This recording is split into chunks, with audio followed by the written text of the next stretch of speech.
dari sahabat yang mulia Nu'man bin Bashir radhiyallahu anhu dan diriwayatkan oleh Imam Bukhari dan Imam Muslim dalam kitab sahih mereka. Dan hadis ini menerangkan kepada kita bahwa hati seorang manusia bisa jadi mengarah kepada hal yang baik dan bisa jadi mengarah kepada hal yang buruk. Dan jikalau hati seorang buruk, pasti terdapat penyakit dan kotoran yang berada di dalam hatinya. Karena hal itulah yang dapat membuat seseorang lemah dalam beribadah kepada Allah Subhanahu wa taala. Dan tentunya kita sebagai seorang muslimin dan muslimat ingin mengetahui kenapa hal itu bisa terjadi dan bagaimana cara mengobatinya. Dan hal apa yang dapat membuat seseorang semangat beribadah kepada Allah Subhanahu wa taala dan apa obat dan pembersih dari penyakit dan kotoran yang terdapat pada hati. Di antaranya adalah dengan banyak membaca Al-Quran dan berzikrullah, berzikir kepada Allah Subhanahu wa taala. Yang pertama, dengan kita banyak membaca Al-Quran. Allah Subhanahu wa taala berfirman dalam Quran surah Al-Isra ayat 82, "Wa nunazzilu minal Qur'ani ma huwa shifaa'u wa rahmatul lil mu'minin."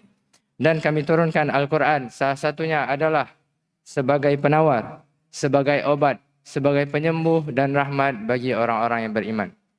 Ayat ini menerangkan kepada kita bahwa Al-Quran sebagai penyembuh dari penyakit-penyakit yang berada di dalam hatinya. Dan jika kita menjauh dari Al-Quran, maka akan semakin banyak kerak-kerak kotoran yang menumpuk pada hati kita dan semakin sulit untuk dibersihkan. Sebaliknya, jika seorang sering membaca Al-Quran, banyak halaman yang ia baca, maka tentunya semakin bersih hatinya dan semakin sehat hatinya. Terutama pada bulan Ramadan ini, di mana pada bulan Ramadan ini diturunkannya Al-Quran. Allah Subhanahu wa taala berfirman dalam Quran surah Al-Baqarah ayat 185, "Syahrul Ramadan alladzi unzila fihi Al-Quran hudan lin-nasi wa bayyinatin minal huda wal furqan." Bulan Ramadan, bulan yang di dalamnya diturunkan Al-Quran sebagai petunjuk bagi manusia dan penjelasan-penjelasan mengenai hal itu dan pembeda antara yang hak dan yang batil. Ikhwani fiddin rahimani wa rahimakumullahu jami'an. Kemudian yang kedua adalah dengan berzikrullah, berzikir kepada Allah. Zikrullah juga merupakan obat bagi seorang yang sedang lemah dalam beribadah. Rasulullah sallallahu alaihi wasallam bersabda, "La yazalu lisanuka ratban bidzikrillah." Hendaklah lisanmu senantiasa berzikir kepada Allah Subhanahu wa taala. Zikir adalah amalan yang paling ringan. Bahkan kita tidak membutuhkan tenaga untuk berzikir. Zikir juga dapat menenangi hati kita dan dosa-dosa akan rotak dengan zikrullah. Dan ketahuilah dengan berzikir hati seorang mukmin itu menjadi tentram. Allah Subhanahu wa taala berfirman dalam Quran surah Ar-Ra'd ayat 28, "Alladzina amanu wa tatma'innu qulubuhum bizikrillah. Ala bizikrillahi tatma'innul qulub." Orang-orang yang beriman dan hati mereka menjadi tentram dengan mengingat Allah Subhanahu wa taala.